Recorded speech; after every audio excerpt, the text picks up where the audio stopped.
السلام عليكم ورحمة الله وبركاته. ازيكم عاملين ايه؟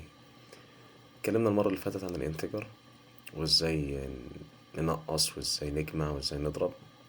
ان شاء الله النهاردة نتكلم بقى على الدبل، الرقم اللي هو العشري. هنعمل الاول متغير دبل، طبعا مفيهوش حروف كابيتال، كله سمول. متغير نم، تمام.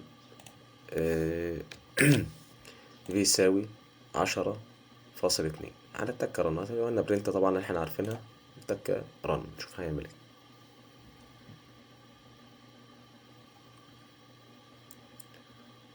ظهر هنا الايه الرقم العشري. طيب هنعمل بقى ايه نفس اللي احنا عملناه في الانتجر هنعمله في الرقم العشري ازاي؟ هنيجي نعمل مثلا اهو، مثلا السطر التاني اهو، نم. عملنا النم بيساوي إيه نم. إيه مثلا عايزين نعمل ايه زائد، هنعمل زائد مثلا كام؟ 2 فاصل. لو انا جيت كتبت 2 برضه عشان ممكن الايرور ده يحصل، لو انا جيت كتبت 2 بس مش هيظهر حاجة، يعني مش هتيجي رقم 10، هيجي ايه عادي.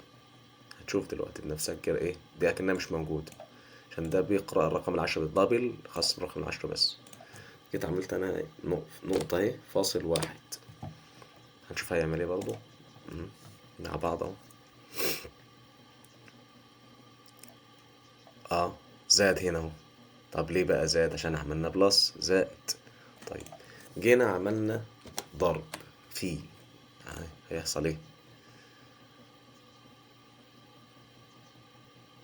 ظهر ما ضرب اهو بعد الضرب. طيب كده عملنا مثلا اهو ناقص. هنشوف برضو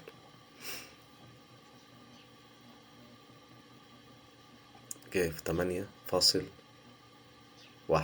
طيب كده عملنا ناقص وزائد وضرب. طيب نقول تاني برضو للإعادة دبل خاصة بالأرقام العشرية.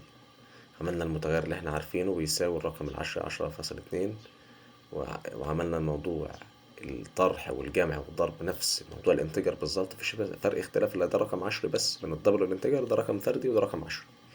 جميل. طيب عايزين نعمل متغيرين مع بعض بقى من الدبل ده. نكتب والله دبل ماشي. نعمل نون 2 بيساوي 5.5. نيجي نعمل كده. طبعا هنيجي نعمل الطريقة المعروفة، هنعمل بلس نون 2. نشوف هيعمل ايه مع بعض برضو. بيحمل، نشوف هيعمل ايه برضو. نشوف هيظهر ولا مش هيظهر. كده عملنا متغير تاني دبل، متغير تاني وعملنا فيه 5.5. تكررنا هنشوف هيظهر ولا لأ. ظهر 15.7. جمعهم، جمع الايه المتغيرين نفس الانتجر بالظبط. ما ظهرش ده لوحده وده لوحده ليه برضو؟ نقول قلناها برضو في الفيديو اللي فات، علشان دي ارقام حسابية مش بتظهر مثلا حسين لوحده على الوحده. يعني انا جيت مثلا عملت هنا مثلا فاصلة اهو، يعني جيت عملت مثلا ايه علامتين فاصل زي دول كده، تمام. فاصلة يعني دي يعتبر زي ايه فاصلة. نشوف هتعمل ايرور. جايلك ايرور، مش هتعمل حاجة، جالك ايرور عشان ده رقم ايه حسابي. طيب حبيت اضيف بطريقة تانية برضو ممكن اعملها، يعني إيه اللي احنا الطريقة اللي احنا قلناها التانية مثلا هنمسح دي خالص كده، دي خالص نمسحها كده من البرنت. نعمل والله إيه دبل اهو دبل تساوي نم 3 نم 3 بس عشان تبقى صح نم 3 بيساوي النم 3 ده نم بلس نم 2. جمعت الاتنين اهو، رحت جاي عامل علامة، تمام. ايه اللي هيحصل هنشوف مع بعض اهو. عملت ايه في البرنت نم 3، عملنا رن مع بعض اهو. رن، ايه اللي حصل؟ هتشوف بقى بنفسك دلوقتي نفس طريقة البرنت اللي انت بتجمع الاتنين مع بعض، نفس الطريقة دي بالظبط، بس فرق ان انت بتضيفهم في المتغير، فرق ان انا بضيفهم في البرنت، ده الفرق. انت بتضيف الاتنين في البرنت مع بعض هنا، فرق انت بتضيفهم في المتغير بيطبع هنا، ده الفرق، مش اكتر ولا اقل ولا ازيد من كده. تمام. طيب هنيجي لحاجة تانية برضو. احنا قلنا برضو الهاشتاج المرة اللي فاتت عشان نأكد عليه تاني. الهاشتاج انا كنت عملت كده علامتين، ده كده كأنه مش ظاهر، ده مش موجود، ده كده هاشتاج حتى عمل لك ايرور هنا اهو. تمام. هننبه برضو على حاجة من ضمن الحاجات، انا جيت كتبت في الدبل دي او مثلا في سترينج او انتجر، جيت كتبت كده دبل دبل، المفروض اكتب دبل ناقص، شلت الاي، شلت حرف، هل هيتعرف عليها يجيب لك ايرور؟ جاب لك ايرور. طب ليه جاب لك ايرور؟ يقول لك الايرور فين؟ ايرور في الدبل. مفيش حاجه اسمها الكلام ده، هنا الحرف بيفرق. يعني انا كده رجعت الايد التاني كده، الخط راح، الايرور راح. هنا الحرف فيها بيفرق اهو. عمل ايه؟ عمل اللي احنا جمعناهم مع بعض، حطيناهم في متغير وجمعنا الاتنين مع بعض، ظهر نفس الايه، نفس موضوع البرنت. تمام. نعيد موضوع الهاشتاج تاني. هاشتاج علامتين اهو، ده كده هاشتاج.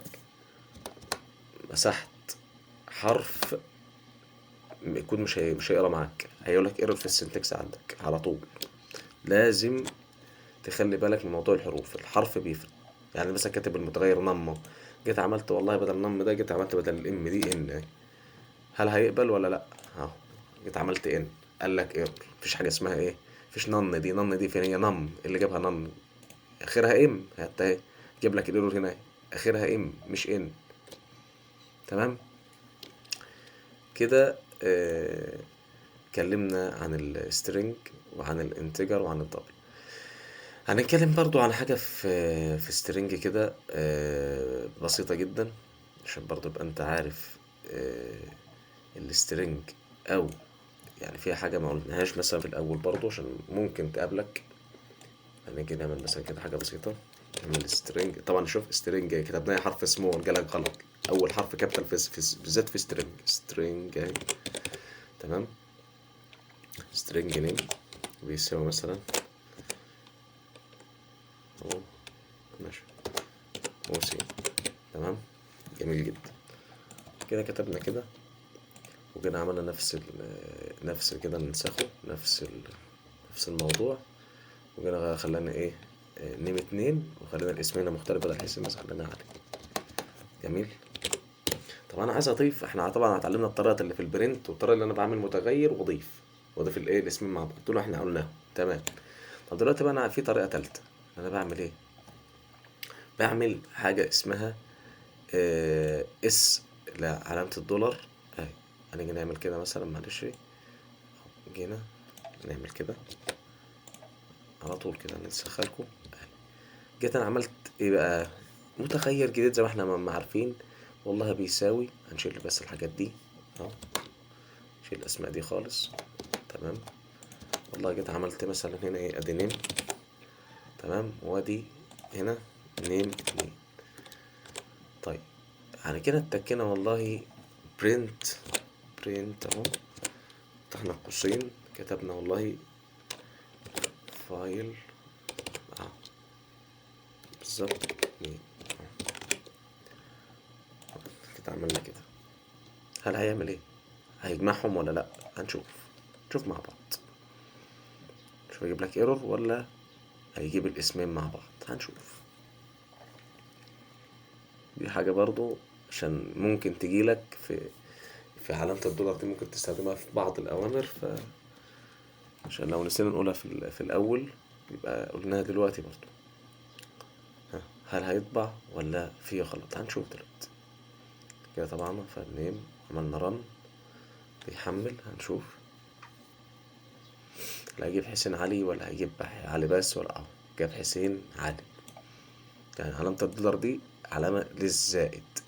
تتعمل ازاي؟ والله فتحت سترينج، كتبت متغير عادي خالص بيساوي السيمي كولوم طبعا، علامتين التنصيص، علامة الدولار، كتبت الاسم المتغير الأولاني اللي هو نيم، علامة دولار تانية، كتبت اسم المتغير التاني نيم.